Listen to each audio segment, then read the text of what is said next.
की सबसे बड़ी ताकत यह है कि उसकी कोई दवाई नहीं है, इसीलिए इस वायरस ने पूरी दुनिया को घुटनों पर ला दिया है। लेकिन धीरे धीरे दवा कंपनियों ने कोरोना पर शिकंजा कसना शुरू कर दिया है। इस वक्त पूरी दुनिया में दवा के लिए सैकड़ों रिसर्च चल रही है। मौजूदा दवाओं में से भी कोरोना का तोड़ निकालने की कोशिश हो रही है। भारत में भी दवा कंपनियों ने कोरोना के खिलाफ बड़ी कामयाबी हासिल की है। सिप्ला, ग्लेनमार्क और हिट्रोलैब्स ने तो इसके लिए अपनी अपनी दवाएं भी उतार दी हैं। अब इन दवाओं से हम कैसे कोरोना को देंगे मात? क्या इन दवाओं के बाद कोरोना से डरने की जरूरत नहीं यहां पर रह जाएगी? और इन दवाओं के लिए कितनी कीमत आखिर आपको चुकानी होगी? इसी पर आज कंज्यूमर अड्डा में हम करेंगे विस्तार से बात। मैं हूं आपके साथ कविता थपलियाल और देश के कुछ जाने माने डॉक्टर्स हमारे साथ इस खास पेशकश में जुड़े हुए हैं।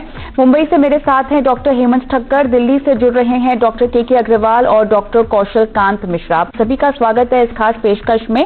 डॉक्टर हेमंत, आपके पास मैं आती हूँ। सबसे पहले पिछले दिनों डेक्सामेथासोन का नाम चर्चा में आया, जिसके बाद हमें पता चला कि ये जो दवाएं है ये बाद में एक्सट्रीम कंडीशंस में जो पीड़ित है कोरोना वायरस से उनके लिए दवा ज्यादा कारगर है, स्पेशली जो ऑक्सीजन या वेंटिलेटर वाली स्थिति में है। लेकिन अब यहाँ पर हम भारत की बात करते हैं, क्योंकि 3 दवाएं यहाँ पर जिनका जिक्र मैंने किया शुरुआत में भी, जो बनाई है तीनों दवा कंपनियों ने, सीप्रेमी, फेबिफ्लू और कोविफोर। आखिर ये दवाएं हमें समझाएं कितनी कारगर है कोरोना वायरस के इलाज में? आपने जो डेक्सामेथासोन की बात की वो कोई नई बात नहीं है, क्योंकि हम डेक्सामेथासोन के सिमिलर मॉलिक्यूल जिसको हम मिथाइल प्रेडनिसोलोन कहते हैं वो हम ऑलरेडी यूज करते थे। दोनों स्टीरॉयड है, दोनों का काम है एंटी इन्फ्लेमेटरी। हाँ, यूके में डेकाड्रॉन यूज किया था, डेक्सामेथासोन किया था, यहाँ मिथाइल प्रेडनिसोलोन किया था। तो इसमें कोई बड़ी बात नहीं है, क्योंकि वहां सिर्फ डेक्सामेथासोन किया, वहां के पेपर्स डेक्सामेथासोन की बात करते हैं। एक्शन ये ड्रग का यही है, इन्फ्लेमेशन कम करे, वेंटिलेटेड पेशेंट्स में जो लंग्स की पाइप्स के अंदर सूजन है वो कम करे, और उसके लिए ये काम आता है। अभी आप जो इंडिया में जो कल या परसों जो लॉन्च हुआ है antiviral drug, oral antiviral drug favipiravir की जो बात करते हैं, जो एक इंडियन कंपनी में लॉन्च किया है, वो असलियत में वो तो एक जापानीज ड्रग है जो 2014 में उन्होंने इन्वेंट किया था। इबोला के लिए, ओरल फ्लू के लिए ये सब ओरल मेडिकेशन दिया गया था, मगर इतना कामयाब ना होने के कारण उस वक्त H1N1 के लिए भी ट्राई करके उन्होंने शेल्फ पे रख दिया था। अभी जब हम सब घुटनों पे आ गए हैं, जैसे आपने हमें बताया, तो उन्होंने ये ड्रग यूज किया है कोविड-19 के लिए। हमने इसकी स्टडी ब्रीच कैंडी हॉस्पिटल में की थी। हम एक कमिटी में है जो ब्रीच कैंडी हॉस्पिटल में हमारे 4-5 कंसल्टेंट साथ करके किए थे। मगर ये ओरल मेडिकेशन जरूर है, मगर अर्ली, माइल्ड और मॉडरेट केसेस के लिए है। यानी कि आपको ये दवाई की असर सबसे बेहतर होगी अगर आप पहले 3 दिन में ले या ज़्यादा से ज़्यादा 4 दिन में ले। उसके बाद इसकी असर नहीं होती है, और वो माइल्ड केसेस के लिए है या माइल्ड टू मॉडरेट केसेस के लिए है। हम एज ए डॉक्टर तो इतना मानते हैं कि माइल्ड मॉडरेट केसेस यूजुअली तीसरे चौथे दिन ही आ जाते हैं, तब तक तो इसका चांस देना थोड़ा मुश्किल हो जाता है। और फिर अगर ये जो माइल्ड केस है तो 85% ऑफ पेशेंट्स तो वैसे भी माइल्ड केस से ठीक हो जाते हैं। कि गोली थोड़ी कम्बरसम है, हमें 9 गोली लेनी है सुबह शाम पहले दिन पे, और फिर 4 गोली लेनी है सुबह शाम दूसरे 10 दिन के लिए। डोज बड़ा है, थोड़ा महंगा भी है, मगर ये एक हथियार जरूर है। और लास्ट जो आपने पूछा रेमडेसिविर जो अभी सिप्ला ने बनाया है, वो तो जिलियड कंपनी का है। जिलियड कंपनी ने उसे अमेरिका में भी बताया था, हमने भी यहाँ काफ़ी उसको यूज़ किया है, आजमाया है। ये सब दवाइयाँ की खासियत ये है कि वो ड्यूरेशन ऑफ डिजीज़ यानी बीमारी का समय कम कर देती है। पहले तो रेमडेसिविर 10-11 दिन के लिए देते थे, अभी हम 6 दिन के लिए देते हैं। हाँ, रेमडेसिविर से हमने देखा है कि जो क्रिटिकल पेशेंट्स है, आईसीयू में है, जो वेंटिलेटर पे है, उनको हम इंट्रावीनस रेमडेसिविर देने के बाद उनका हम कोर्स स्मूदर, शॉर्टर और इजियर जरूर होता है। मगर आपका सबसे पहला जो बात था, सबसे पहला जो इडियम था कि हमारे पास इसके लिए कोई दवाई स्पेसिफिक नहीं है, तो ये सब छोटे छोटे हथियार है। हम कभी ये कभी वो, साथ साथ वेंटिलेशन, साथ साथ डॉक्सीसाइक्लिन, एजिथ्रोमाइसिन। इंटेंसिव दवा अभी भी नहीं है, और जो दवाएं अभी फिलहाल मौजूदा जिनका नाम भी आ रहा है वो सिम्टम्स के अनुसार आपको लेनी चाहिए। जैसे कि अगर मैं फेबिफ्लू पर ही विस्तार से बात करना चाहूं डॉक्टर अग्रवाल के साथ, तो यहाँ पे डॉक्टर ठक्कर ने समझाया डॉक्टर अग्रवाल के माइल्ड सिम्टम्स अगर आपको हो तो आपको ये दवा लेनी चाहिए। पहले 2-3 दिन में ही अगर आप लेंगे तब आपको इसका असर होगा। किन माइल्ड सिम्टम्स की यहाँ पर बात हो रही है, और अगर इसका कोर्स देखा जाए तो 14 दिन आपको ये दवा लेनी होगी और दिन में 2 बार डॉक्टर से पूछकर ही आपको ये दवा लेनी होगी। किस तरह के सिम्टम्स की हम बात कर रहे हैं, हमें कैसे पता चले कि ये माइल्ड सिम्टम्स है, क्योंकि ये वायरस काफी हद तक अनप्रेडिक्टेबल भी है। सबसे पहले तो ये बात करिए कि recovery is the rule in corona today and mortality is an exception. अगर हम सही ढंग से साइंटिफिकली कोरोना के पेशेंट्स को देखें, वो कोरोना के पेशेंट जिसको स्मेल जा रही है, टेस्ट जा रहा है, वो अपने आप ठीक हो जाएंगे। जिनको जीआई प्रॉब्लम्स हैं वो अपने आप ठीक हो जाएंगे। जिनको लूज मोशन है, हेडेक है, नाक की प्रॉब्लम है, थ्रोट की प्रॉब्लम है, वो अपने आप ठीक हो रहे हैं। जिन लोगों को जो हाई रिस्क है, हाई रिस्क की मेरी डेफिनेशन है जो ये कहते हैं चलने पे 5% उनका SpO2 लेवल कम हो रहा है, या जिनकी उम्र 65 साल से ज्यादा है, उन लोगों को हम लोग फेबिफ्लू देना चाहेंगे, and that too in the first 48 hours. लेकिन पहले 48 आवर्स में डायग्नोसिस ही नहीं हो रहा, रिपोर्ट ही आपकी 3 दिन के बाद आ रही है, 2 दिन के बाद में आदमी बोल रहा है कि मेरे को टेस्ट की जरूरत है। सो इनवेरिएबली जो हाई रिस्क केसेस हैं और माइल्ड केसेस हैं उनको आप फेबिफ्लू के बारे में सोच सकते हो। और जो यंग पेशेंट है जिसकी उम्र 21 से कम है, जो विमेन है जिनको कोई और रिस्क फैक्टर नहीं है, वो अपने आप ठीक हो जाते हैं। दूसरी चीज आती है हैप्पी हाइपोक्सिया। अगर किसी का ऑक्सीजन लेवल एकदम कम हो जाए या उसको अदरवाइज वो नॉर्मल है, उसको इमीडिएटली हम लोग वहां पे रेमडेसिविर का रोल है ताकि वो कॉम्प्लिकेशन से बचे। उसके साथ में अगर हम लो मॉलिक्यूलर वेट हिपैरिन दे दें और स्टेरॉइड साथ में दे दें तो उनकी रिकवरी के चांसेस कम हो जाते हैं। ये दवाइयाँ केस टू केस डिसाइड होंगी, ना कि हम बोले कि सबके लिए दवाई आ गई है। जैसे किसी को अगर ये इन्फ्लेमेशन ज्यादा है तो हाइड्रोक्सीक्लोरोक्विन देते हैं, जिसका CD4 काउंट कम है या जिसका लिम्फोसाइट कम है उसको हम लोग आइवरमेक्टिन देते हैं, या उसको साथ में हम लोग anti-HIV ड्रग देते हैं। जिनको लिम्फोसाइट काउंट ज्यादा है वहां पे आप एंटी वायरल ड्रग दे सकते हो। जिसको थ्रोम्बोसिस हो रही है उसको हम लोग हिपैरिन देते हैं। तो केस टू केस बेसिस पे इसका ट्रीटमेंट होता है। हाई रिस्क केसेस जो वायरल वाले हैं जिसमें हमें लगता है कॉम्प्लिकेशन हो सकती है, और अगर वो पहले 48 आवर्स में अगर आप उनको सिम्टोमेटिकली पकड़ सकते हो, डेफिनेटली फेबिफ्लू आप ट्राई कर सकते हो।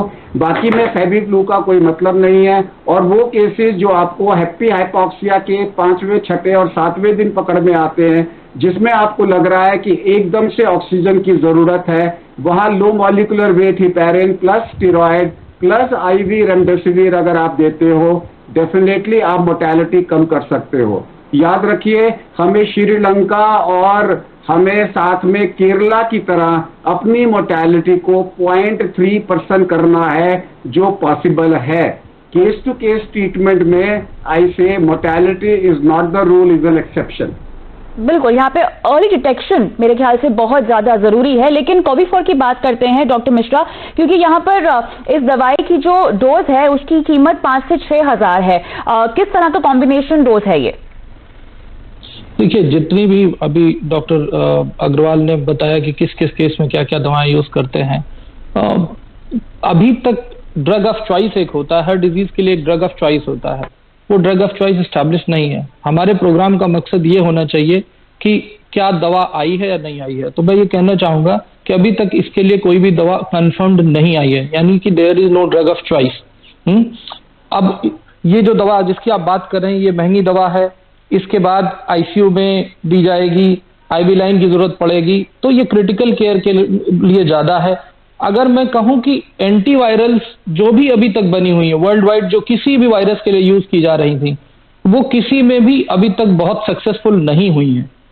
आप ये देखिए कि ये जो भी रेमडेसिविर भी थी, ये इबोला के लिए बनी थी, वहां फेल हुई तो यहाँ यूज हो रही है। फेविपिराविर इन्फ्लुएंजा के लिए मेनली यूज हुई थी, जापान में बनी थी, अब वो उसको यहाँ पे ट्राई कर रहे हैं। तो अभी हिट एंड ट्रायल चल रहा है, लेकिन ड्रग ऑफ चॉइस अभी तक कोई भी नहीं बनी है। मेरा पर्सनल मानना यह है, जितना मैंने स्टडी किया है, जितने भी लिटरेचर अवेलेबल हैं, आप ये देखिए कि पिछले 6 महीने में कोरोना के ऊपर इतना लिटरेचर आ चुका है कि एक अच्छा खासा डॉक्टर भी कंफ्यूज हो जाए कि ड्रग ऑफ चॉइस क्या है।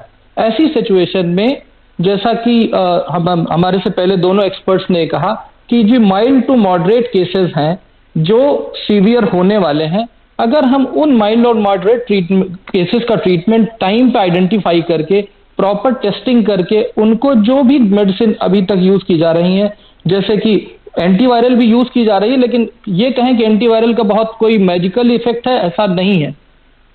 इसी तरह के इफेक्ट या इससे बेहतर इफेक्ट के लिए मेडिसिन HCQS भी है, डॉक्टर अग्रवाल ने खुद बोला कि आइवरमेक्टिन भी है, और एंटीवायरल का भी रोल है। तो अगर मेरी पर्सनल चॉइस अगर पूछी जाए तो हमें माइल्ड और मॉडरेट केसेस के नंबर को कम करने के लिए प्रोफाइलेक्सिस के लेवल पे काम करना पड़ेगा। पेरू एक कंट्री है, उसने प्रोफाइलेक्सिस के लेवल पे अपने यहाँ आइवरमेक्टिन एंड डॉक्सीसाइक्लिन डिस्ट्रीब्यूट कराई है। कहीं और दूर जाने की जरूरत नहीं, हमारे चेन्नई में आप पता कीजिए, वहां पर भी जो कम्युनिटी ट्रांसमिशन या ये कहें कि कंटेनमेंट जोन या रेड एरिया में, वहां पे मेरे को जो इन्फॉर्मेशन उसके अकॉर्डिंग वहां पे आइवरमेक्टिन एंड डॉक्सीसाइक्लिन डिस्ट्रीब्यूट कराई जा रही है। हेल्थ केयर वर्कर में, फ्रंट लाइन वर्कर में HCQS एंड एंटीबायोटिक को यूज किया जा रहा है। तो मुझे लगता है कि माइल्ड टू मॉडरेट जब तक इसकी ड्रग ऑफ चॉइस नहीं आती है, तब तक हमें इसके माइल्ड टू मॉडरेट जो मेजॉरिटी केस हैं उनको आइडेंटिफाई करके इनको अर्ली स्टेज पे अगर हम क्लोज कर पाएं, और जितने कम से कम लोग ICU या ऑक्सीजन की रिक्वायरमेंट में जाएं, वो ज्यादा बेहतर तरीका होगा। हम टीवी पे बैठ करके कि हर नई ड्रग के बारे में आ करके उसकी एनालिसिस करें और उसका प्रॉब्लम क्या हो रही है। जैसे आज ही मुझे पता चला कि कुछ पेशेंट ये जो फेविफ्लू आई है, इसको लेने के लिए ऑलरेडी दुकान पे जाने लगे हैं। दुकानदार कह रहे हैं यही मकसद है आज के शो का, क्योंकि हमें लोगों को यही बताना है कि जिन दवाओं का नाम चल रहा है, क्या वाकई ये दवा आपके इलाज में काम आएगी या नहीं आएगी, और किस तरह के कोरोना वायरस पेशेंट्स को ये दवा लेनी चाहिए। बिना डॉक्टर के प्रिस्क्रिप्शन के कोई भी दवा ना ले, क्योंकि सबसे पहले तो आपको ये डिटेक्ट करना है कि आप कोविड पॉजिटिव है या नहीं, उसके बाद आप डॉक्टर के पास जाएंगे और फिर आपको ट्रीटमेंट पता चलेगा। लेकिन डॉक्टर यहाँ पर, डॉक्टर ठक्कर, मुझे आपसे ये समझना है, क्योंकि इतनी महामारियां आई हैं, जितनी महामारियों में दवाई आई है, एंटीवायरल्स आई हैं, उन्हीं को एक तरह से ट्राई किया जा रहा है कोरोना वायरस के लिए भी। लेकिन क्योंकि जो दवाओं का नाम अभी चल रहा है, जिनका जिक्र हो रहा है, वो माइल्ड टू मीडियम सिम्टम्स को ट्रीट कर रही हैं या कर पा रही हैं, उनमें सक्षम पाई जा रही है, तो कहीं ना कहीं आपको लगता नहीं है कि हमें सफलता प्राप्त हुई है। एक कॉम्प्रिहेंसिव दवा तो नहीं मिली है, लेकिन कहीं ना कहीं तो हम जीते हैं। मैडम, जैसे मेरे दूसरे 2 पैनलिस्ट ने वेरी करेक्टली कहा, 75-85% पेशेंट्स तो अपने आप ठीक हो जाते हैं, और सब पेशेंट्स को माइल्ड टू मॉडरेट सिम्टम्स शुरुआत में तो अक्सर होते हैं। अगर आप 2-3 दिन के बाद ये सिम्टम्स लेके आते हैं और आपको कोमॉर्बिडिटीज नहीं है, तो आप ये जो प्रोफिलैक्टिक ट्रीटमेंट, जैसे डॉक्टर मिश्रा ने करेक्टली कहा, मैं खुद HCQS ले रहा हूँ, तो ये माइल्ड ट्रीटमेंट अगर आप करेंगे HCQS विद एजिथ्रोमाइसिन या आइवरमेक्टिन विद डॉक्सीसाइक्लिन, तो शायद इतनी गोलियां की जरूरत नहीं पड़ेगी। आप ये सोचिए कि जब H1N1 का एपिडेमिक फैल रहा था, तो because it was an oral tablet, क्योंकि ये ओरल मेडिकेशन अवेलेबल था, हर एक आदमी केमिस्ट के पास जाके टेमी फ्लू या एंटी फ्लू लेके खा जाता था।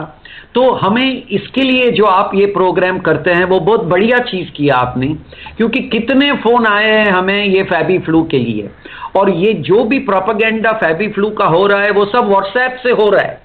आप देखिए कौन से डॉक्टर ने इसे अनइक्विवोकली एंडोर्स किया है, क्योंकि तीसरे चौथे दिन जब तक डायग्नोसिस नहीं होता है, तब तक ज्यादा गाड़ी निकल चुकती है, और फिर ऐसे पेशेंट को अगर आप दो तो उसका इफेक्ट कम होता है।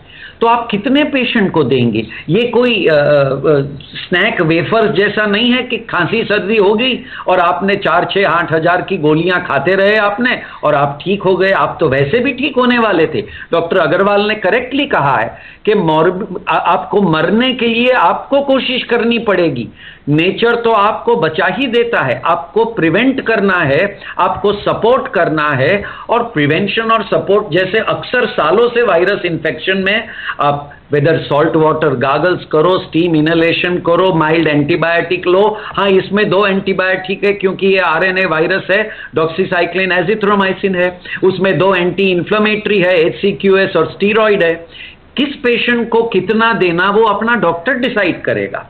डॉक्टर को डिसाइड करने दें कि आपको कौन सा ट्रीटमेंट फॉलो करना है, ना कि सोशल मीडिया और खासतौर से गूगल करके कौन सी दवा आपको लेनी चाहिए, वो तो कतई नहीं करना है आपको। लेकिन चलिए, एक रामबाण दवा क्या हो सकती है कोरोना वायरस के लिए, अगर ये दवाएं भी माइल्ड टू मीडियम सिम्टम्स को ही ट्रीट करती हैं? जानेंगे हमारे पैनलिस्टों से कि आखिर इस तरह की दवा में क्या क्वालिटीज, क्या कॉम्बिनेशन हो सकते हैं जो एक कॉम्प्रिहेंसिव दवा निकले कोरोना वायरस के लिए। चर्चा बरकरार है, बने रहें।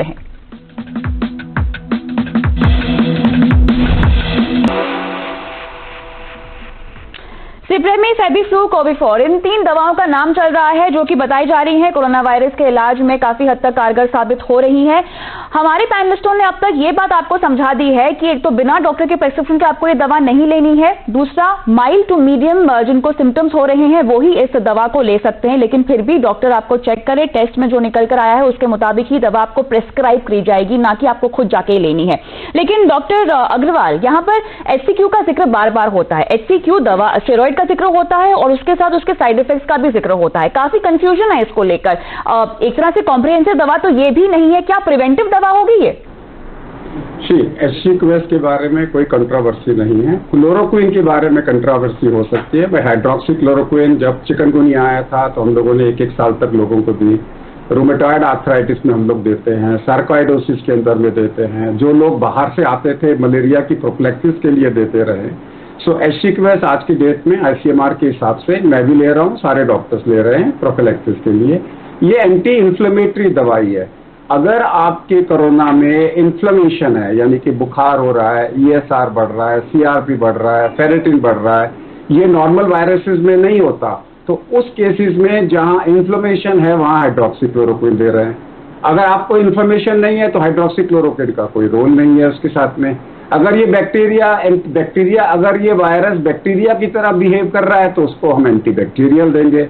अगर ये वायरस बिहेव कर रहा है थ्रोम्बोटिक की तरह, वहाँ पे हम एंटीप्लेटलेट्स देंगे या हेपेरिन देंगे। और अगर कोई हाई रिस्क केस है और शुरू में पहले दिन में ही आपको लगता है कि ये हाई रिस्क है, उसमें आप फेबिफ्लू दे सकते हो, बट नॉट इन अदर्स। अगर किसी को loss of smell and taste है, why waste money, they are going to be all right. किसी को लूज मोशंस है, they are going to be all right. Today we know कौन कौन से पेशेंट जो हैं ठीक होने वाले हैं। वी नो दैट किसी को आई हो गया है, आई के अंदर में फ्लू आ गया है, यानी कि आई वाला कोविड है, अपने आप ठीक होगा। किसी को स्किन वाला कोविड है, अपने आप ठीक होगा। किसी को स्मेल चली गई है, वो अपने आप ठीक होगा। टेस्ट चला गया, अपने आप ठीक होगा। सिर्फ वो लोग जिनको फेफड़ों वाला कोविड होने की संभावना है और फेफड़ों वाला कोविड हो गया और वो अपने आप को बचा नहीं सकते, उनको पहले 48 आवर्स में अगर हम उस कोरोना को पकड़ सकते हैं क्लिनिकली, तब ऐसी दवाइयों का रोल है। और जिन लोगों को सीरियस हो सकता है, that is hypoxia, oxygen level 50-60 आ गया है, they are going into crisis, उस वक्त में immediately low molecular weight heparin and remdesivir दें तो कुछ लोगों को बचा सकते हैं। याद रखिए, अगर आपकी उम्र 65 साल से ज्यादा है या फिर आप 200 मीटर से ज्यादा 6 मिनट में नहीं चल सकते, या 6 मिनट के अंदर में आपका ऑक्सीजन लेवल 5% से कम हो जाता है, या आप उस कैटेगरी में हो जहां लोग बोलते हैं 6 घंटे की फ्लाइट में आप हेपेरिन की प्रोफिलैक्सिस लो या एस्पिरिन लो, और या फिर आपको सर्जरी के टाइम पे बोला जाता है कि आपको DVT प्रोफिलैक्सिस चाहिए, इन लोगों को पहले दिन के बुखार से अगर हम हेपेरिन प्रोफिलैक्सिस चालू कर दें तो मोर्टेलिटी से बचा सकते हैं। ऑलराइट, डॉक्टर मिश्रा, अब आपसे ये सवाल है कि आखिर ये बीमारी के लिए एक कॉम्प्रिहेंसिव दवा कैसी होगी, क्योंकि इसके सिम्टम्स बहुत अनप्रेडिक्टेबल हैं। तो ऐसे में जितने भी एंटीवायरस अब तक हमने देखे हैं वो कुछ हद तक इसको ठीक कर पा रहे हैं। एक रामबाण दवा क्या होगी? मुझे नियर फ्यूचर में इसकी कोई एक स्पेसिफिक रामबाण दवा नहीं दिख रही है, क्योंकि अभी तक किसी भी वायरस को कंट्रोल करने के लिए कोई भी दवा स्टैब्लिश किसी भी वायरस को छोड़ दीजिए किसी भी वायरस के लिए नहीं बनी है। बट हाँ, यह है कि हर्ड इम्यूनिटी जो धीरे धीरे डेवलप होगी वही इसके लिए रामबाण होगा। मैं आपके माध्यम से एक चीज क्लियर करना चाहूंगा कि मुझे नहीं पता आईसीएमआर इतना स्लो काम क्यों कर रहा है। हमारे जितने डॉक्टर है, जितने पैनल में बैठे हैं वो और majority doctor HCQS, ivermectin, zinc, vitamin C, vitamin D ले रहे हैं, सबके सब ले रहे हैं। तो इस बात को, और अभी अगर आप पूरे लिटरेचर को एनालाइज करें तो जो मोस्ट प्रॉमिसिंग दवा जो मेरी नजर में आ रही है वो आइवरमेक्टिन है, सस्ती मध्य टिकाऊ दवा, जिसको कि WHO ने अपने प्रोफाइलेक्सिस प्रोग्राम में भी रखा था। मुझे नहीं मालूम कि आइवरमेक्टिन का कंसिडरेशन पिछले 25 दिन से चल रहा है और आईसीएमआर ने अभी तक उस पर कोई स्टेप नहीं लिया। कहीं ना कहीं चूंकि कंज्यूमर फोरम का आपका प्रोग्राम है और मार्केट मंत्रा टाइप में प्रोग्राम है जहां मार्केटिंग की बात होती है, तो मुझे कहीं ना कहीं इस बात का डाउट है, या ये कहे कि मैं यकीन भी करता हूं, क्योंकि ये पुरानी दवाएं हैं, इसके लिए रिसर्च करने के लिए कंपनियां फंड नहीं कर रही हैं। जो एंटीवायरल मेडिसिन हैं उनके लिए कंपनियां फंड करती हैं क्योंकि उनके पास वो बनी रखी हैं और उनसे उनको पैसा कमाना है। तो ये एक बहुत बड़ा फैक्टर है, उसको ध्यान में रखना होगा। और अगले 1 साल तक कोई भी double blind triple blind trial नहीं होने वाले हैं, तो किसी भी एंटीवायरल मेडिसिन को ये कहना कि ये रामबाण दवा या ड्रग ऑफ चॉइस होगी, ये गलत होगा। मुझे लगता है कि हमारे देश के आईसीएमआर को फास्ट एक्ट करना चाहिए, प्रॉमिसिंग हो पहले। ये जरूरी नहीं है ना कि जो आप कहें वो 100% सही हो, आप कम से कम गाइडलाइन तो बोलिए कि ये दवाएं यूज की जा सकती हैं ग्लोबली। आप ये समझिए कि इसका बहुत सारे कंट्रीज में डिस्ट्रीब्यूशन हो रहा है। जापान का प्रेसिडेंट ने खुद आइवरमेक्टिन खाया है, तो फिर क्यों इतना स्लो अप्रोच चल रही है? कहीं ना कहीं इसमें मार्केट फोर्सेस काम कर रहे हैं। बिल्कुल, लेकिन बहरहाल यहाँ पर भारत ही नहीं, दुनिया में सभी देश कोरोना वायरस के खिलाफ दवा जो है इजाद करने में लगे हुए हैं, रिसर्च लगातार चल रही है। लेकिन देखिए, पूरा खेल यहाँ पर इम्यूनिटी का है। दवा तो जब आएगी तब आएगी, वैक्सीन जब आएगा तब आएगा, लेकिन आपको अपनी इम्यूनिटी मजबूत करनी है। आप किसी भी बच्चे हो, जवान हो, बूढ़े हो, आपको बेसिक जो चीजें हैं इम्यूनिटी को मजबूत करने की, उनका पालन करना है, उनका सेवन करना है, विटामिन लेने हैं, हल्दी वाला दूध, हल्दी वाला पानी लेना है। जो लगातार हम नुस्खे जो घर के करते आए हैं, उन्हीं के जरिए अपनी इम्यूनिटी को आप मजबूत रखिए। तो दवा आए या ना आए, आपको कोई फर्क नहीं पड़ेगा, बिकॉज कोरोना आपको नहीं होगा अगर आपकी इम्यूनिटी बिल्कुल स्ट्रांग है। तो इसी के साथ आप सभी का बहुत बहुत शुक्रिया इस खास चर्चा में मेरे साथ जुड़ने के लिए। हमें दीजिए इजाजत, लेकिन बने रहिए CNBC आवाज के साथ ही। नमस्कार।